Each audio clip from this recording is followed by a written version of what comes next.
We have seen more capital, especially in response to the crises of 2020 and 2021. We have seen more capital flowing, oftentimes incented by government, more capital flowing to business startups in underserved communities. These may not be the technology-motivated, technology-centered businesses. They may be, they may not be. But we have actually seen the rise of the fortification of community development finance institution, a minority depository institution, balance sheet fortification through ECIP efforts, through PPP, the SBA loan programs, expanding and democratizing access to loans. I sense that that is not what you're talking about, but I just wanted to lift up that we have seen the fortification, and we think that the Greenhouse Gas Reduction Fund and the $27 billion that I talked about earlier, those grant awardees will be flowing capital, important capital, through businesses and projects in historically underserved communities in ways that I think could turbocharge the CDFI and MDI community, could turbocharge local innovation, could help scale existing businesses.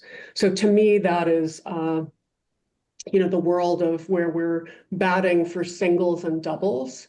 The venture capital community, the venture capital business model, swings for the fences, seeks the home runs.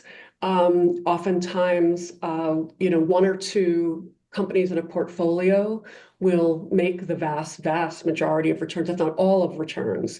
And that kind of risk-seeking has been the province of Sand Hill Road and other, corporate venture capital funds, to fund innovation. We know that that kind of capital flowing has mostly flowed historically to white men.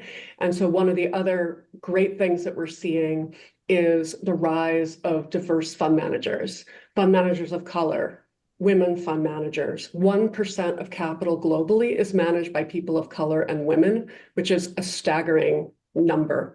And so what we hope is that by democratizing access to that kind of venture funding, in turn, more of that venture funding will go to diverse founders. I'm also, I'm worried right now. You're talking about like a 100-year cycle. I'm worried right now about, we know that the fundraising environment is particularly tough right now.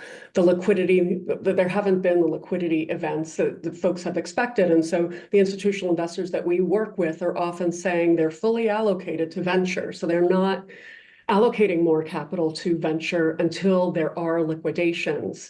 And I think that that is a particularly pernicious set of pernicious fundraising environment, again, for women fund managers and fund managers of color who are looking perhaps at their second fund at this time. Maybe they raised their first fund during the racial reckoning during 2020 and 2021.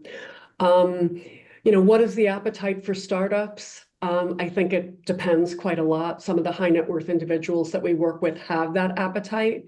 If you look at the history of angel investing, I don't think it's been particularly positive.